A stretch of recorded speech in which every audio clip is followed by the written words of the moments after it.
Jangan lupa untuk subscribe YouTube channel Metro TV News dan nyalakan notifikasinya.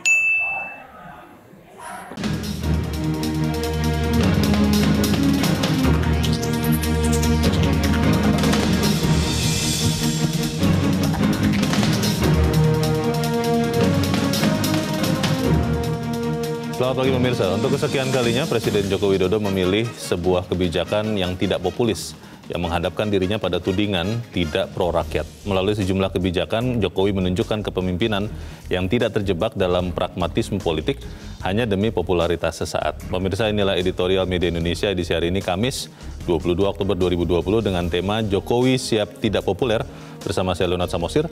Dan kami juga menunggu partisipasi Anda melalui sambungan telepon di 021-583-9900 dan Twitter @mediaindonesia.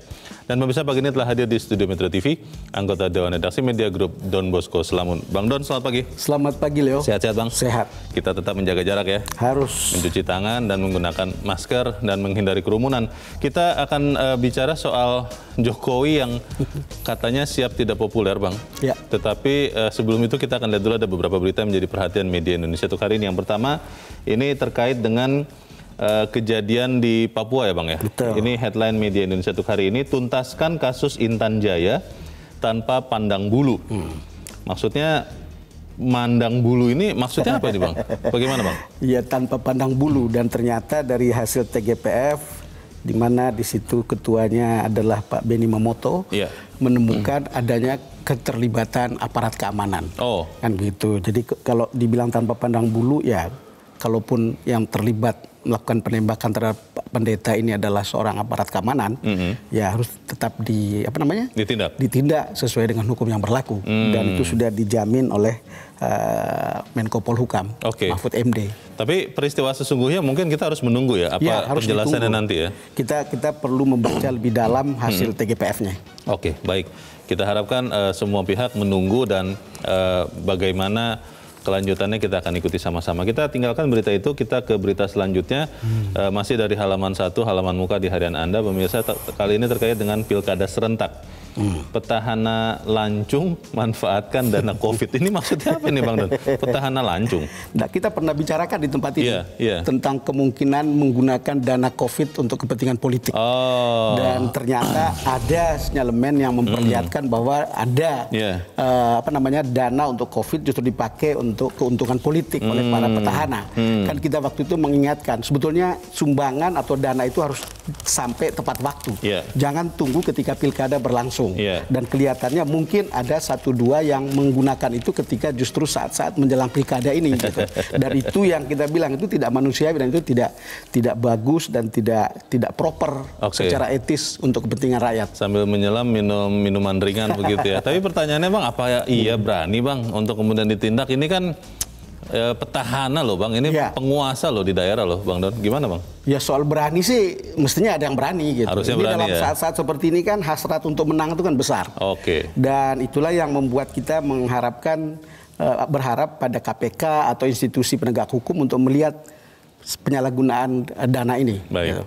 Kita kawal sama-sama, kita tinggalkan berita itu pemirsa, kita ke halaman 2, halaman dalam di harian Anda. Kali ini dari luar negeri, Bang Don. Jepang mendukung ASEAN Outlook. Apa itu ASEAN Outlook? Ya, ini kan cerita tentang persoalan-persoalan potensi konflik di Laut Cina Selatan.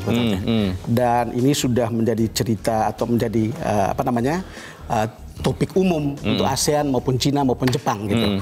Dan kita berharap Jepang kemudian ingin menjadikan kawasan ini sebagai kawasan damai, termasuk ASEAN gitu. Dan saya pernah mengikuti sebuah KTT ASEAN waktu itu di Phnom Penh. Sebetulnya sudah ada pemikiran untuk menyusun semacam code of conduct untuk wilayah konflik ini, Laut Cina Selatan gitu. Nah, Jepang karena ASEAN itu adalah salah satu mitra besarnya, tentu sangat berkepentingan untuk kemudian kawasan ini kawasan damai. Kira-kira begitu.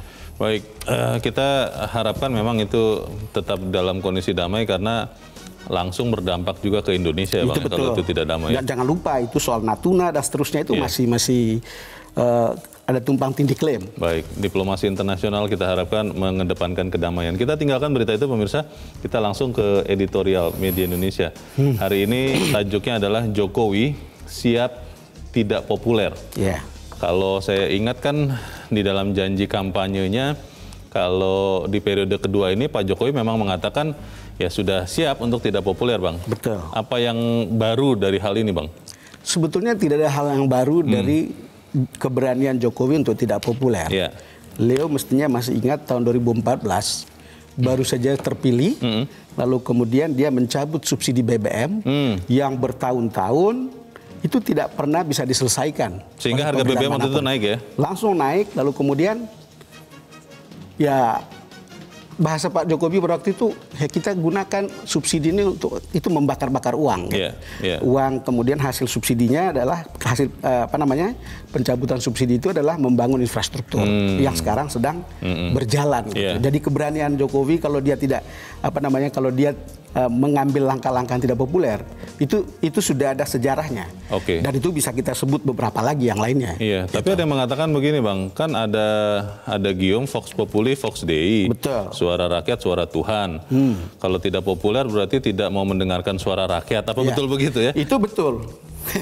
tentu betul itu. Baik, kita akan bahas itu, Bang Don, dan pemirsa, inilah editorial Media Indonesia untuk hari ini, Kamis 22 Oktober 2020. Jokowi siap tidak populer.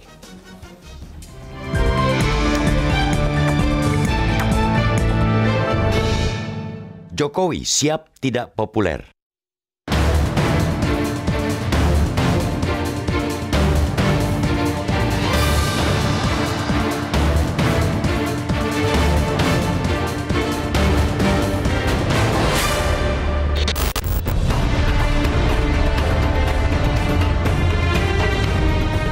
Untuk kesekian kalinya, Presiden Joko Widodo kembali menjadi sasaran kejengkelan bahkan kemarahan sebagian masyarakat Indonesia.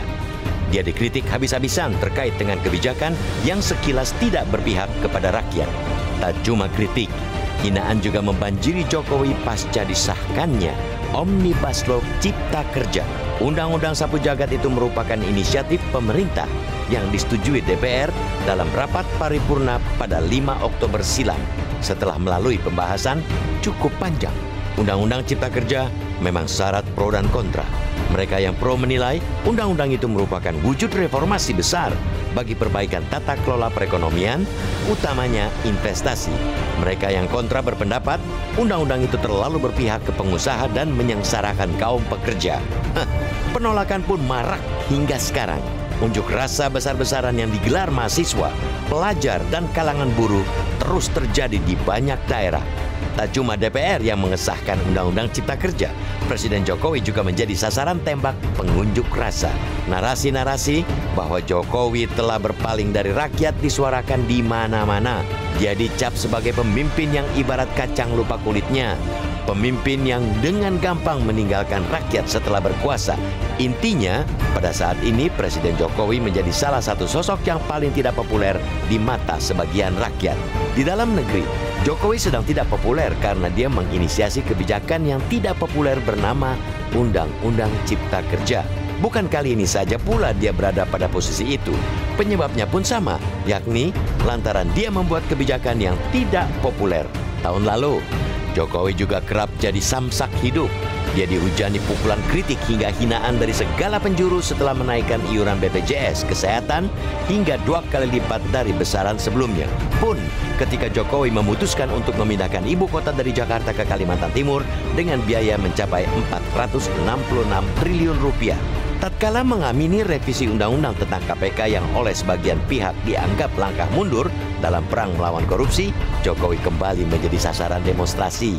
Sama seperti Undang-Undang Cipta Kerja, sejumlah kebijakan itu memang tidak populer. Akan tetapi, Jokowi tetap membuatnya karena dia tidak mau hanya berpikir saat ini. Dia berpikir jauh ke depan dengan menyiapkan segala perangkat agar bangsa ini sanggup menghadapi tantangan yang pasti akan lebih berat. Undang-Undang Cipta Kerja misalnya dibuat untuk menanggalkan seabrek persoalan yang selama ini menghambat investasi.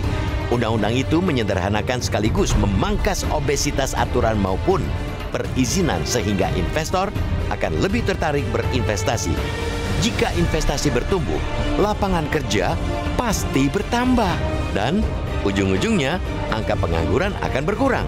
Itulah pola pikir jangka panjang Jokowi, kendati risikonya tidak populer.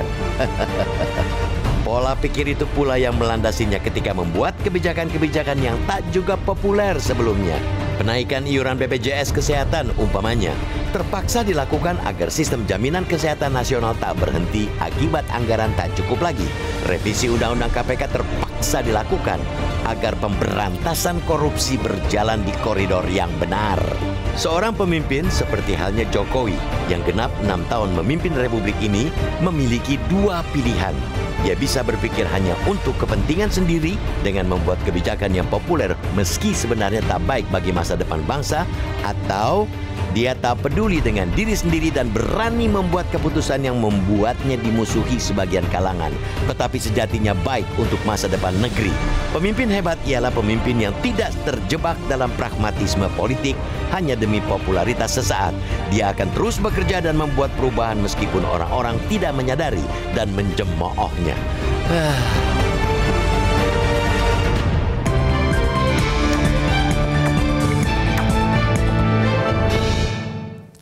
Anda bisa ikut menyatakan pendapat Anda di bagian berikut, pemirsa, selepas jeda. Untuk saat ini, tetaplah bersama kami.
Terima kasih pemirsa, Anda masih bersama kami di Editorial Media Indonesia. Kita tadi sudah melihat bagaimana survei kepuasan terhadap kinerja pemerintahan, Bang Don. Dan sekarang sebelum kita berdiskusi, Bang, kita akan coba mendengarkan langsung penjelasan dari Kepala Staf Kepresidenan yang sudah terhubung lewat saluran telepon, Muldoko. Pak Muldoko, selamat pagi, Pak.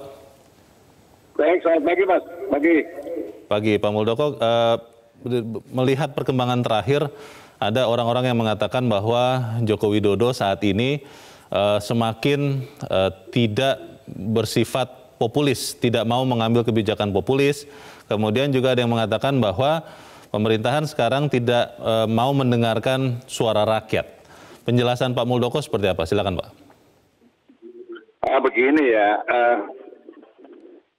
sebuah pemikiran besar yang digagas oleh Pak Jokowi pada 14 Agustus belum menyampaikan, saya tidak mau lagi semua terjebak pada rutinitas, business as usual dan monoton. Saya ingin membawa tradisi-tradisi baru, pola-pola dan cara-cara kerja baru. Untuk itu kita harus membaca momentum. Krisis ini membuat lompatan besar menjadi bangsa Indonesia yang maju. Itu lompatan besar ya. Kita melihat bahwa perkembangan lingkungan global yang begitu cepat, berikutnya ke dalam ada sebuah regulasi dan birokrasi yang semuanya dari kita merasakan tidak nyaman. Berikutnya kita lihat lagi ya, pertimbangan proyeksi demografi, ya, UN Population Prospect 2010-2085, di situ kita harus waspadai ya. Angkatan kerja setiap tahun kita 2,9 juta. Jumlah lansia pada tahun 2045 42,8 juta. Pada tahun 2010 11,9 juta. Berikutnya penduduk yang tinggal di perkotaan 69,1 juta. Ini semuanya harus mulai dipikirkan dengan sebaik-baiknya. Untuk itulah Presiden membuat sebuah proyeksi besar ke depan dengan melihat tantangan-tantangan yang harus dihadapi. Jadi tidak bisa kita mengabaikan tantangan yang jelas-jelas depan mata kita. Untuk itulah Presiden berani mengambil sebuah risiko. Ada dua pemimpin ya tipenya. Yang satu pemimpin yang menikmati kemewahan atas kekuasaan sehingga tidak banyak berbuat untuk masa depan. Tapi beliau seorang pemimpin yang justru take risk, mengambil risiko yang bahkan tidak populis. Risiko itu diletakkan pada dirinya sendiri. Ini sebuah pilihan, Bung. Jadi tidak mudah menjadi seorang pemimpin. Tapi kita ingin mengukir sejarah masa depan atau tidak, itu persoalannya. Oke, Pak Muldoko, untuk orang yang mungkin mengikuti dengan seksama bagaimana sepak terjang seorang Joko Widodo, mungkin bisa memahami seperti yang Anda jelaskan barusan. Tapi kalau kita ambil contoh Undang-Undang Cipta Kerja yang terakhir, Pak, itu banyak orang yang kita duga ikut berunjuk rasa karena belum mengetahui persis apa sebetulnya isi Undang-Undang Cipta Kerja itu, sehingga kelihatannya mudah terombang-ambing oleh anjuran-anjuran atau kata-kata dari orang yang kita duga memang punya kepentingan yang lain. Sehingga orang mengatakan komunikasi publik, Pak, yang harus diperbaiki. Dan itu kalau tidak salah Pak Muldoko juga katakan. Bagaimana soal komunikasi ini, Pak Muldoko? Ya, ini memang Presiden juga sudah menyampaikan atas buruknya komunikasi publik baik dari kita maupun dari semua pihak ya di kalangan pemerintahan. Dan kami menyadari semuanya itu kami aware untuk bisa memperbaiki ke depan. Ini sebuah pengalaman yang sangat baik yang perlu dikelola. Bagaimana sebuah inisiatif perundang-undangan yang diproses oleh DPR, ini sebuah peristiwa baru bagi kami ya, untuk mengelola bagaimana mengkolaborasikan komunikasi publik agar bersinergi dengan baik. Dan ini kita rasakan memang ya, ada sebuah komunikasi yang tersendat bagaimana kami bekerja, tapi Presiden sudah memberikan arahan yang sangat jelas, kita akan perbaiki dari waktu ke waktu. Dan Presiden mengambil langkah cepat bahwa naskah perundang-undangan itu dikirimkan kepada kelompok-kelompok strategis, baik dari dari pimpinan-pimpinan agama maupun kelompok yang lain, untuk segera bisa mendapatkan informasi yang sesungguhnya atas substansi undang-undang itu. Sehingga nantinya bisa mendistribusikan informasi itu kepada berbagai kalangan komunitasnya, dan kami akan memberikan dorongan yang sepenuh-penuhnya begitu. Pak Muldoko, ini mungkin pertanyaan terakhir saya, Pak. Sebetulnya kan ketika kebijakan publik itu diambil oleh seorang Joko Widodo, itu kan berdampak secara langsung maupun tidak kepada kepopuleran dirinya dan juga kepada legitimasi kekuasaan, Pak. Ketika semakin banyak kebijakan yang dianggap tidak populis karena memang bersifat jangka panjang seperti yang tadi Pak Muldoko katakan, itu kan bisa membahayakan kekuasaan legitimasi seorang Presiden Joko Widodo. Bagaimana Pak Muldoko? Yang harus kita jawab dengan meyakinkan kepada publik ya, pada masyarakat ya, bahwa kita ini baru saja menikmati upper middle income ya. Itu baru 1 tahun. Kita melihat Brasil, Meksiko, Malaysia lebih dari 10 tahun dia tidak bisa keluar dari negara berpendapatan tinggi. Itu hanya Singapura, Jepang, dan Korea yang bisa keluar dari situ. Untuk itu Pak Jokowi sudah mewaspadai jangan sampai Indonesia terjebak dalam middle income trap itu. Ya, maka harus membuat sebuah langkah-langkah lompatan besar. Kalau tidak, kita berkutat dalam sebuah lumpur, akhirnya kita makin dalam dan makin dalam. Ini perlunya sebuah sosialisasi dari segenap bangsa. Intinya bahwa mengelola negara ini tidak cukup oleh pemerintah. Partisipasi publik dalam berbagai hal sungguh sangat diperlukan.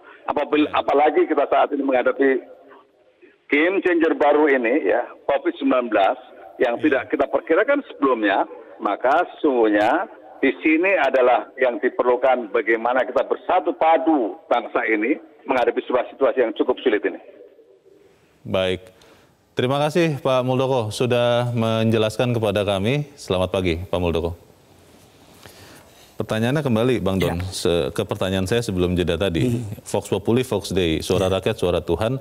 Dan menurut beberapa orang, kelihatannya Pak Jokowi sekarang itu semakin jalan sendiri saja, tidak mendengarkan suara rakyat, katanya begitu Bang. Bagaimana Bang Don? Ya tentu Vox Populi, Vox Dei. Tetapi kan Jokowi ini kalau saya beruntung karena berkali-kali menginterview beliau ya. Ada yang insight dan kalau kita mau mencoba mendalami, Jokowi ini orang yang berani membeli peluang ke depan. Seperti kenaikan BBM, lalu kemudian mengalihkan uangnya itu untuk pembangunan infrastruktur, itu kan soal opportunity. Saya rasa soal Omnibus Law itu juga sama. Ada dana investasi, ada peluang itu, dan sekarang harus dilakukan karena kita mau membeli peluang ke depan untuk kemudian juga membuka lapangan kerja. Jadi tidak perlu menunggu pandemi COVID ini selesai, karena katanya ini sengaja dilakukan terburu-buru supaya orang tidak fokus, katanya begitu Bang Don? Ya bisa saja, secara politis kan bisa orang ngomong apa saja gitu ya. Tapi menurut saya kalau kita lihat track recordnya, ya kelihatannya presiden akan mengambil langkah seperti itu gitu, dan dia punya keberanian untuk itu dan siap untuk tidak populer, gitu Leo. Tapi apakah itu kemudian berarti memang tidak mendengarkan suara rakyat? Karena kalau kita barusan saja dengar seorang kepala staf kepresidenan kan mau menjelaskan kepada kita, tapi itu harus kita jawab selepas jeda Bang Don. Dan Musa tetap bersama kami, Editorial Media Indonesia segera kembali.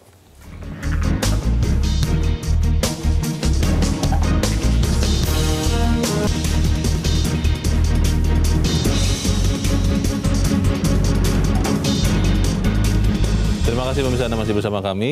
Bang Don, kita akan coba mendengarkan dulu Bang, bagaimana pendapat dari pemirsa Metro TV. Kita sudah terhubung dengan pemirsa Metro TV di Curup, Bengkulu. Ada Pak Edward. Pak Edward, selamat pagi Pak.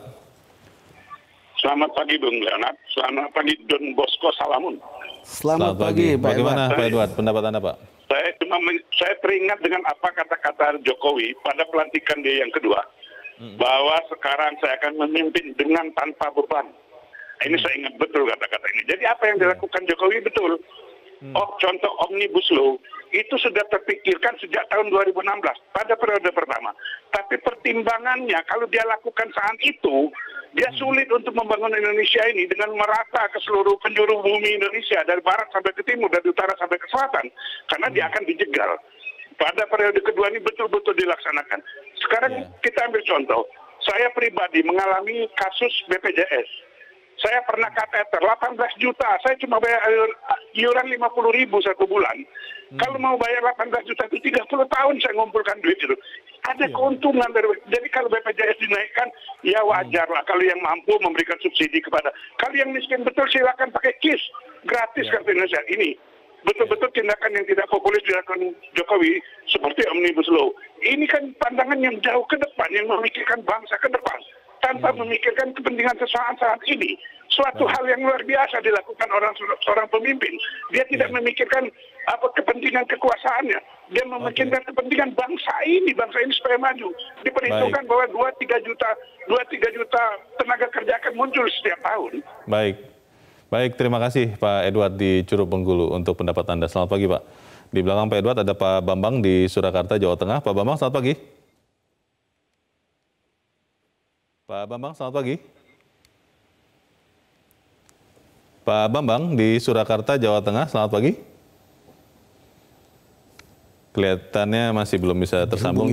Tapi begini Bang Don, kalau kita mendengar tadi kata Pak Edward, ini adalah suatu yang berani dilakukan oleh seorang Joko Widodo. Pertanyaannya begini Bang, kalau memang ini adalah dianggap semacam pil pahit, Omnibus Law Cipta Kerja, kemudian dulu ada undang-undang anti korupsi, kemudian undang-undang KPK, lalu juga ada kenaikan BPJS. Itu kan hal-hal yang untuk saat ini, untuk jangka pendek, memang tidak enak untuk sebagian orang. Bagaimana Bang? Ya ini betul, kita semua diminta untuk minum pil pahit. Cuman respon tubuh kita terhadap pil pahit itu beda-beda. Beda-beda ya. Jadi itu sebabnya ada yang gaduh, ada yang tidak setuju, ada yang setuju. Kira-kira gitulah situasinya. Dan karena itu kemudian kritiknya adalah, atau pertanyaan adalah apakah pil pahit ini dosisnya tepat atau tidak saat ini gitu. Itu kemudian yang kita butuhkan dalam bentuk dialog, dalam bentukan bagaimana PP terhadap Omnibus Law ini berjalan dan dibuat untuk kemudian favor untuk semua orang. Kira-kira situasinya seperti itu gitu. Tetapi pil pahit memang kita harus minum. Tadi saya bilang Jokowi itu punya keberanian untuk membeli peluang di depan. Ingat dana subsidi BBM hasilnya dari infrastruktur. Infrastruktur pun yang dibangun belum kita nikmati saat ini. Tapi coba bayangkan 10 tahun yang akan datang. Mungkin kita juga berpikir yang sama tentang Omnibus Law ini gitu. Orang harus membeli masa depan, bukan masa depan yang jauh, masa depan yang dekat. Sekarang respon kita adalah sangat beragam seperti ini ya. Kita selesaikan begitu untuk kemudian respon ini bisa disatukan, semua orang bisa punya satu bahasa. Karena toh ini juga untuk kebaikan kita bersama. Memang yang jadi pertanyaan adalah apa betul ada itikat untuk kebaikan bersama. Ya, kita lihat track record gitu. Kalau track recordnya tampak, ya mestinya kita percaya dong. Kecuali kalau track recordnya tidak ada sama sekali. Tapi itu Bang, pertanyaannya Bang, apakah memang tidak bisa ya dilakukan kebijakan publik yang memang bagus untuk masa depan dan dibutuhkan oleh bangsa ini, tapi sekaligus populer begitu Bang? Apakah tidak bisa dibuat seperti itu? Untuk beberapa hal kita tidak bisa memilih dua-duanya gitu. Jadi keberanian seorang pemimpin adalah menghitung risiko itu gitu. Dan dia tahu bahwa risiko itu membuat dia tidak populer. Saya kira Pak Edward sudah mengingatkan masa-masa awal pelantikan masa kedua Pak Jokowi. Dan saya kira kita semua tahu begitu. Dan sekarang dia tidak punya kepentingan untuk populer atau tidak. Itu kita sekarang tugas kita adalah mengawal apakah hitung-hitungannya benar gitu. Dasar hitungannya, arahnya, latar belakangnya benar nggak? Honestly kita melihat ini sebuah kebijakan yang terhormat untuk kita semua nggak? Kira-kira begitu. Dan manfaatnya untuk kita semua itu betul nggak gitu? Kan itu bisa dihitung dan bisa dikalkulasi sebetulnya. Kalau ada yang mengatakan bahwa di periode kedua ini seorang Joko Widodo semakin kalau meminjam istilah zaman dulu Bang, kopoh katanya begitu, jalan sendiri, tidak mau mendengarkan suara rakyat, itu benar atau tidak Bang? Saya sih tidak yakin seperti itu ya. Karena ada beberapa kebijakan yang mungkin bisa jadi bukti. Coba bayangkan dulu MRT itu ya, 30 tahun jadi proposal. Moda raya terpadu itu ya? Dari zaman dulu sudah ada? Dari zaman dulu sudah 30 ada. tahun? Ketika dia jadi gubernur, putusin. Lalu kemudian siapa sekarang yang tidak menikmati MRT? Kira-kira begitu. Gitu. Dan saya kira hal-hal seperti itu banyak. Sama seperti BPJS. BPJS itu adalah sebuah kebiasaan baru. Dan kemudian kita harus mengongkosi kesehatan kita dengan harga yang lebih baik. Supaya ini tidak macet. Apalagi ada fakta, banyak juga orang-orang kita menggunakan uangnya untuk kepentingan yang membuat dia tidak sehat. Kira-kira begitulah. Jadi ada reasoning di belakang itu. Ada juga unsur pendidikan di belakang itu.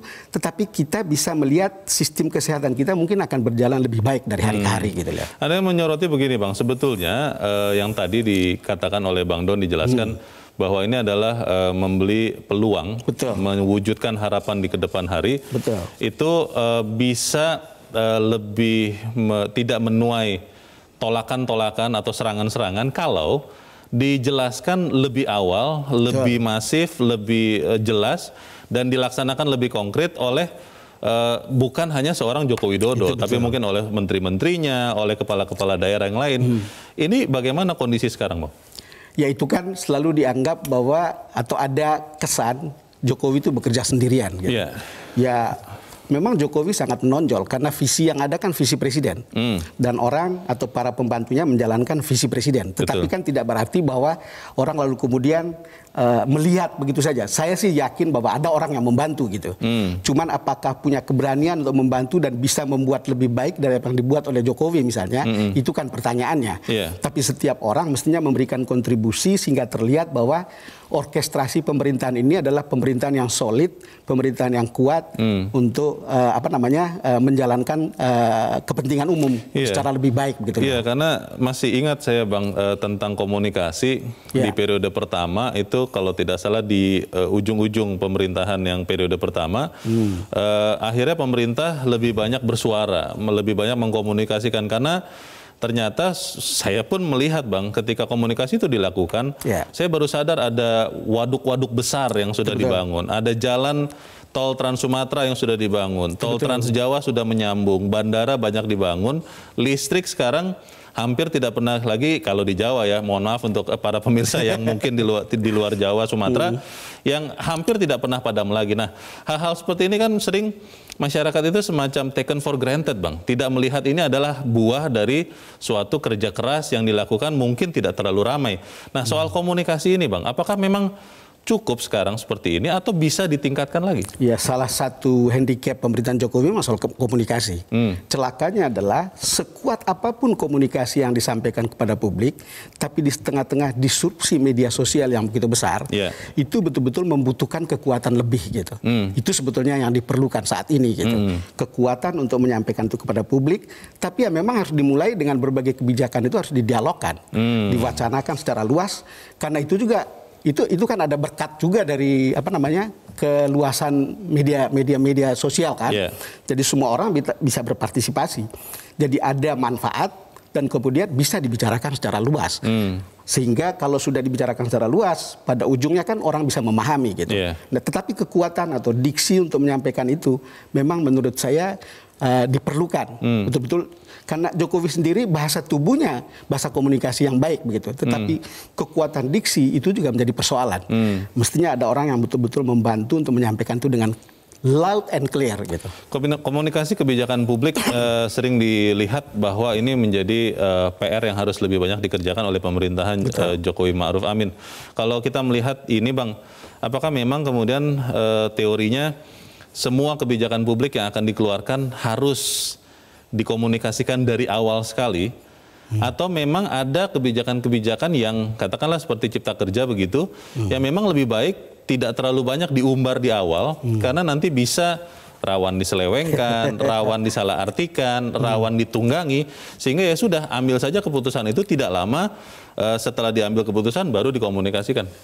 Pilihan yang terbaik itu selalu memulai dengan komunikasi sejak awal. Itu selalu pilihan terbaik untuk kemudian membuat kebijakan itu bisa dilihat, bisa didalami, bisa dipahami, bisa dilaksanakan. Toh kebijakan itu pada akhirnya harus dilaksanakan. Lalu kemudian kebijakan itu juga harus bisa ketika disampaikan, publik itu sudah bisa mereka-reka apa sih yang saya bisa rasakan dan dapatkan dari sini, kerugiannya, keuntungannya, benefit dan seterusnya gitu. Jadi ada pengkondisian dulu. Itu betul. Kalau kita melihat ke depan Bang, kita juga harus melihat sejarah yang lalu. Sebetulnya di zaman pemimpin-pemimpin sebelum Jokowi, itu kan ada juga beberapa kebijakan yang tidak populer. Betul. Saya ingat dulu ketika di Indonesia diwajibkan pakai helm Bang. Betul. Itu kendaraan bermotor, pengguna kendaraan bermotor, tidak ada yang langsung serta-merta menerima, merasa repot dan sebagainya. Betul. Tetapi pada saat itu ya jalan terus. Betul. Nah, dalam pemerintahan Jokowi Ma'ruf Amin ini apakah memang boleh jalan terus saja, tapi memang sambil sebelumnya mendengarkan suara rakyat, atau sekarang karena sudah banyak orang yang mengatakan wah ini semakin otoriter, itu harus dalam tanda petik lebih lunak. Bagaimana Bang? Itu kan tergantung pada kalkulasi hasil akhir kan. Kalau itu baik untuk kepentingan bersama, baik untuk kepentingan umum, menurut saya ada yang protes, tapi harus jalan terus gitu. Ini kan pilihan tentang bonum commune, pilihan tentang apa yang baik bagi umum gitu. Tentu tidak semua kebijakan itu bisa diterima oleh siapapun. Jangan di sebuah negara, di sebuah kantor, di sebuah keluarga juga tidak semua bisa terima, bukan? Dan saya kira ya kalau disuruh memilih, pada akhirnya kan pilihan etis itu untuk melihat kebaikan untuk umum itu seperti apa, kan itu bisa dipertimbangkan. Kita percaya pada pemimpin yang dedicated untuk kepentingan umum, mestinya hasil akhirnya juga akan baik, begitu Leo. Baik, soal komunikasi itu nanti ingin saya lebih dalami lagi, karena ya kalau tidak kenal katanya tidak sayang. Betul, kan Bang. Kita akan jeda dulu Bang Don, dan pemirsa tetap bersama kami, Editorial Media Indonesia, segera kembali.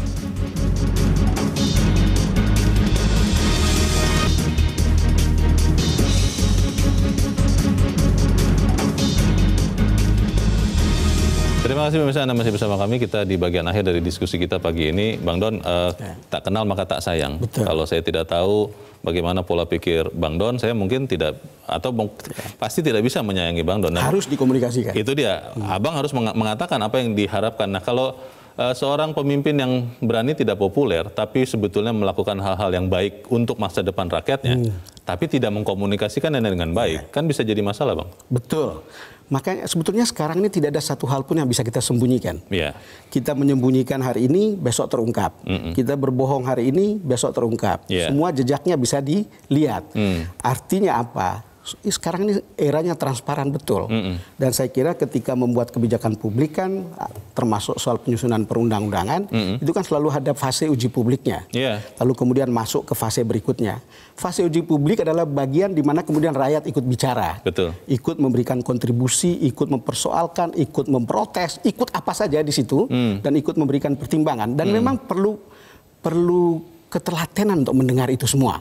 Supaya kemudian ketika di-launch atau disampaikan ke publik, orang juga udah paham begitu. Dan tidak menimbulkan respon yang negatif atau kemudian tiba-tiba ada penolakan. Begitu. Kata kuncinya kemudian memang komunikasi. Saya masih ingat Bang, dulu waktu seorang Joko Widodo menjadi wali kota Solo, kita dengar cerita bahwa pada saat ingin memindahkan pasar, itu memakan waktu sekian bulan untuk mengajak bicara para pedagang. Betul. Dan itu tidak langsung serta-merta dikatakan, hanya ketemu setiap hari Jumat katanya makan, pulang, ketemu lagi Jumat makan, pulang. Nah, kalau melihat kondisi sekarang, apakah kemewahan waktu itu masih dimiliki seorang Joko Widodo? Karena saya ingat dulu Pak JK juga mengatakan, waktu saya tanya apa prioritas pembangunan, Pak JK waktu itu mengatakan semuanya prioritas katanya. Nah, ada tidak kemewahan waktu yang dimiliki seorang Jokowi saat ini?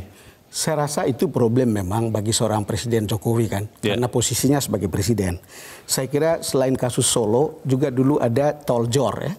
Tol Jor yang kemudian dia duduk di situ bertahun-tahun macet hanya karena 200 atau 300 meter orang tidak kasih. Pada akhirnya dia duduk bersama-sama lalu kemudian jadi. Tapi kan itu kan ketika dia jadi gubernur. Ketika jadi presiden kan mungkin memang beda lagi gitu yang membuat dia tidak lagi seperti dulu. Kalau dulu dibilang Jokowi itu kita banget gitu, sekarang dengan posisi seperti sekarang mungkin tentu ada jarak karena urusan-urusan protokoler. Tapi mestinya tetap harus banyak mendengar. Kalau misalnya tidak bisa mengambil semua itu, saya yakin presiden itu punya kekuatan untuk mendengar siapapun, termasuk orang-orang yang tidak menyetujuinya, termasuk orang-orang yang mungkin membencinya, untuk kemudian bisa membuat kebijakan yang favor untuk semua orang gitu. Seorang Joko Widodo sekarang dibantu oleh kabinet yang berisi para menteri, Bang Don, juga dibantu oleh kantor staf kepresidenan tadi Pak Muldoko kepalanya, juga dibantu oleh juru bicara. Betul. Pertanyaannya adalah apakah komunikasi yang sudah dilakukan untuk membuat kebijakan tidak populer ini sudah cukup atau memang masih harus ditambah? Ya, problem kita kan berkomunikasi di era infodemi. Seperti saat ini. Pandemi informasi terlalu banyak informasi. Betul-betul tidak mudah gitu, Leo. Jangan begitu. Jangankan perorangan atau pemerintah. Kita sebagai media mainstream juga terganggu sebetulnya dengan urusan-urusan yang seperti ini. Gitu. Jadi di situasi yang kemudian situasi baru yang mungkin kita tidak terlalu siap begitu. Saya tahu misalnya ada tim medianya, ada apa gitu, tapi apakah bisa bekerja efektif di tengah-tengah situasi infodemi seperti ini? Itu juga pertanyaan gitu. Tapi menurut saya satu hal yang perlu kita sampaikan pada kesempatan ini, Leo. Tadi kita bicara bahwa ini adalah pil pahit. Dan saya mengatakan pil pahit ini respon tubuh setiap kita itu berbeda. Ada yang mengatakan ini dosis yang tepat. Ada yang mengatakan ini overdosis. Lalu kemudian orang ribut karena soal dosisnya ini. Menurut saya presiden maupun para pembantunya betul-betul pelajari apakah dosis pil pahit ini tepat atau tidak untuk saat ini. Kalau tidak, ya harus ditakar lagi seperti apa bagusnya. Itu kita kembali ke soal undang-undang Omnibus Law ini. Kita berpikir adjustment-nya itu ada di PP yang kemudian bisa favor untuk semua orang gitu. Baik. Semoga akhirnya kita benar-benar bisa melihat dulu, kita menyimak apa yang disampaikan, baru kemudian kita bereaksi, begitu ya Bang Don ya? Betul. Terima kasih Bang Don sudah hadir di tempat ini. Sama-sama. Selamat pagi Bang. Selamat pagi. Pemirsa, pemimpin yang hebat adalah pemimpin yang tidak terjebak dalam pragmatisme politik hanya demi popularitas sesaat. Ia seharusnya terus bekerja dan membuat perubahan meski orang-orang tidak menyadari dan mencemoohnya. Mari kita sebagai rakyat cepat untuk mendengar dan lambat untuk berkata-kata. Saya Leonard Samosir, terima kasih Anda sudah menyaksikan. Selamat pagi.